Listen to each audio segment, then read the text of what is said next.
Herkese merhaba, ben Hasan. Türkçe öğrenen yabancılar için açmış olduğum Let's Speak Turkish kanalına hoş geldiniz. Bu kanalda 2 haftada bir sizler için seçmiş olduğum farklı konularla alakalı podcastler hazırlıyorum. Türk kültüründen Türkiye'de yetişmiş ünlü kişilere, Türkiye'de bulunan önemli tarihi yerlerden Türk diliyle alakalı konulara, ayrıca kişisel gelişim konularından ilginizi çekebilecek teknolojik konulara kadar farklı konularda sizlere bölümler hazırlıyorum. Amacım Türkçe olarak dinlediğiniz bir konuda anlama kapasitenizi arttırmak ve kelime dağarcığınızı zenginleştirmek. Kanalıma hala abone olmadıysanız ücretsiz bir şekilde abone olabileceğinizi hatırlatmak isterim. Bugün yapay zeka hakkında konuşalım istiyorum. Uzun zamandır ChatGPT uygulamasını kullanıyorum. Gerçekten çok ilginç bir uygulama. Bugün sizlere özellikle yapay zeka ve dil öğrenimi hakkında konuşmak istiyorum. Eskiden hatırlarsınız, bu tarz uygulamalarda bilgisayardaki sohbet robotunun size verdiği cevaplar çok fazla anlaşılmazdı. Ama ChatGPT gerçekten çok farklı. Bugün sizlere yapay zekanın dil öğrenimi konusundaki gelişmelerinden bahsedeceğim. Hazırsanız başlayalım o halde. Bilirsiniz, biz insanlar bizlere bir soru sorulduğunda öncelikle dinleriz. Sonra düşünürüz ve devamında cevaplarız. Cevaplarınız sizin o konu hakkındaki bilgi seviyenize ve deneyimlerinize göre olacaktır. Bazen çok kolay sorular olabilir. Örneğin isminizin ne olduğu veya kaç yaşında olduğunuz ile alakalı. Bazen de zor sorularla karşılaşabilirsiniz. Örneğin küresel ısınmanın sebepleri nelerdir veya Titanic gemisi neden battı gibi sorularda biraz daha düşünmeniz gerekebilir. Bu soruları cevaplamak için önce kendi hafızamızda bu konularla ilgili olabilecek potansiyel cevaplarımızı oluştururuz. Devamında bir analiz yapıp sorulan soruya cevap veririz. Aslında yapay zekada biraz önce anlattığım prensiplerde çalışıyor. Sorulan soruya bir algoritma ile belleğinde bulunan bilgileri eşleştiriyor ve muhtemel cevapları bize sunuyor.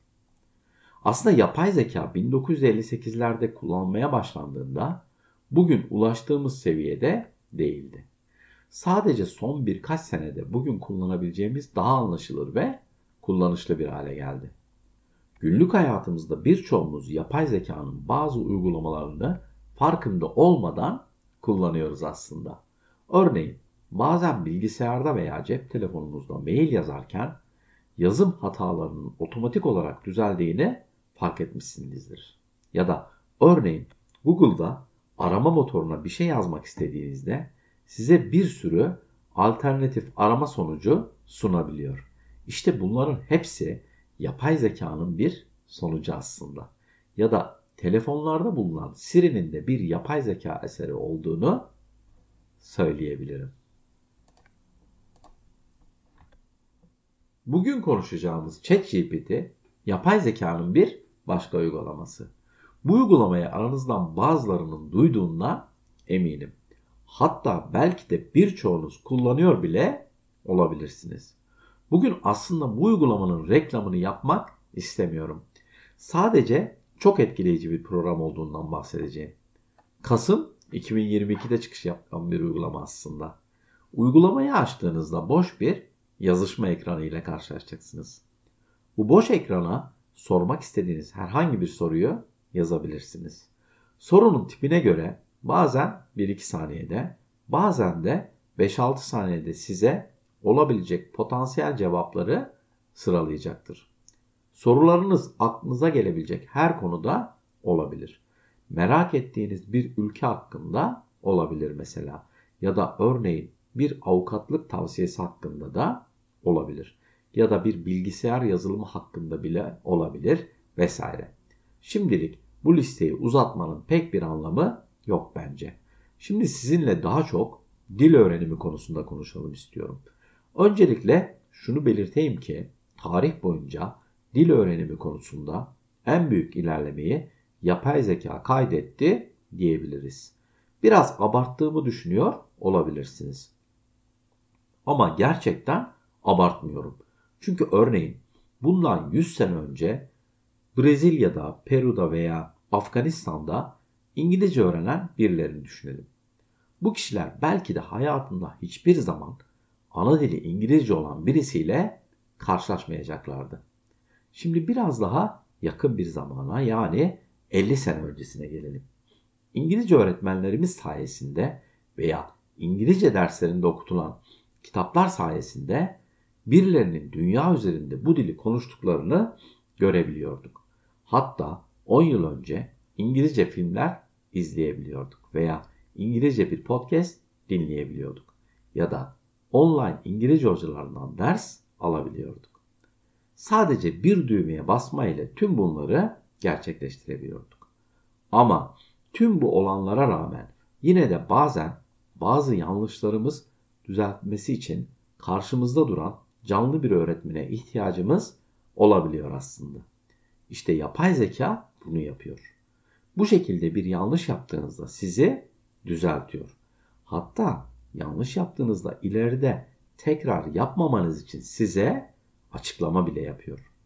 Çok pahalı bir uygulamadan bahsetmiyorum. Bunu ChatGPT ile yapabilirsiniz. Şu an için ücretsiz ama biraz limitli bir durumda. Sizinle sohbet bile yapabiliyor. Aranızdan bazıları belki de bu konuda çok muhafazakar olabilir. Bilgisayar ile konuşmak yerine canlı birisiyle konuşmayı tercih edebilir. Ben de sizin gibi düşünüyorum aslında. Ama kısa bir süreliğine şunu düşünmenizi istiyorum. Karşınızda sizinle sizin anlayacağınız seviyede ve aynı hızda konuşan birisi var. Ona istediğiniz soruları sorabiliyorsunuz. O da size sorular sorabiliyor. Hatta yanlış yaptığınızda sizleri düzeltebiliyor. Hatta yanlışınızın neden kaynaklandığını bile söylüyor. Bir dünya düşünelim. Bu tarz bir uygulamanın herkes için ulaşılabilir olduğu ve istediğimiz zaman kullanabiliyor olduğumuzu ve de en önemlisi ücretsiz olduğunu. Karşınızdaki kişinin hemen hemen her konuda bilgi sahibi olduğunu. Örneğin Mısır piramitlerinden Formula 1 yarışlarına kadar hemen hemen her konuda konuşabilen birisini düşünün. Sizden hiçbir zaman sıkılmayan ve hiç hasta olmayan ya da hatta hiçbir zaman tuvalete gitmeyen birisini düşünün. Bu aslında bir canlı değil tabii. Yapay zeka asistanı. Bu durumda herkes her yerde yeni bir dili öğrenebilir. Şimdi isterseniz biraz da uygulamanın negatif özelliklerinden konuşalım. Örneğin tüm İngilizce maillerinizi yapay zeka ile yazdığınızı düşünelim. Bu durumda kendimizi yazma konusunda çok fazla geliştiremeyiz aslında. Dinleme ve konuşma konusunda yapay zeka kullanımı yazmaktan daha farklı aslında. Çünkü örneğin bir konuşmayı dinlediğinizde kendi başınıza cevap vermeniz gerekmektedir. Yapay zeka bunu sizin yerinize yapamaz. Belki çok fütüristik olacak ama ileride belki de yapay zeka sizin aklınızdakileri çevirecek ve sizin yerinize de konuşabilecek. Yazma konusuna geri dönelim isterseniz. Diyelim ki bir mail yazdınız ve yapay zeka bu maili sizin için düzeltti ve tekrar yazdı. Sizin yerinizde olsam kendi yazdığınız ile yapay zekanın yazdığı arasındaki farkları incelerdim. Hatta anlamadığınız yerleri yapay zekaya sorabilirsiniz bile. Size uygun cevapları verecektir mutlaka. Ama unutmayalım ki yapay zeka sizin yerinize çalışmayacaktır. Çalışma konusunda sizin bir efor harcamanız gerekmektedir. Diyelim ki bir gramer hatası yaptınız ve yapay zeka bu hatayı sizin için düzeltti ve açıklamasını yaptı. Eğer bu hatalarınızdan ders çıkarırsanız ileride belki de yapay zekaya ihtiyaç duymadan gramer açısından çok uygun mailler yazabiliyor durumda olabilirsiniz. Bu da sizi daha memnun edecektir. Bugün için anlatacaklarım bu kadardı. Umarım yeni bir şeyler öğrendiniz. Her zamanki gibi ne düşündüğünüzü merak ediyorum. Sizce yapay zeka yeni bir dil öğrenen birisi için faydalı bir uygulama mı? Sizler de dil öğrenmek için yapay zekadan faydalanıyor musunuz acaba? İşte tüm bu soruların cevapları ve kendi görüşleriniz için sizleri yorumlar kısmında bekliyorum. Ayrıca eğer kanalıma abone olursanız toplam 70 civarı birbirinden farklı konuda yapmış olduğum podcastleri dinleyebilirsiniz. Ayrıca bölümün sonunda transkripte ve önemli kelimelerin açıklamasına da ulaşabilirsiniz. Podcastlerin hemen hemen hepsinde Türkçe altyazı bulunduğunu da hatırlatmak isterim. Ayrıca Türkçe hariç toplam 8 dilde altyazıya ulaşabilirsiniz. Eğer kanalıma abone olma konusunda henüz karar veremediniz ve bir şekilde bana destek olmak istiyorsanız bu durumda bu bölümü beğendiyseniz bir like veya yorum bırakabilirsiniz.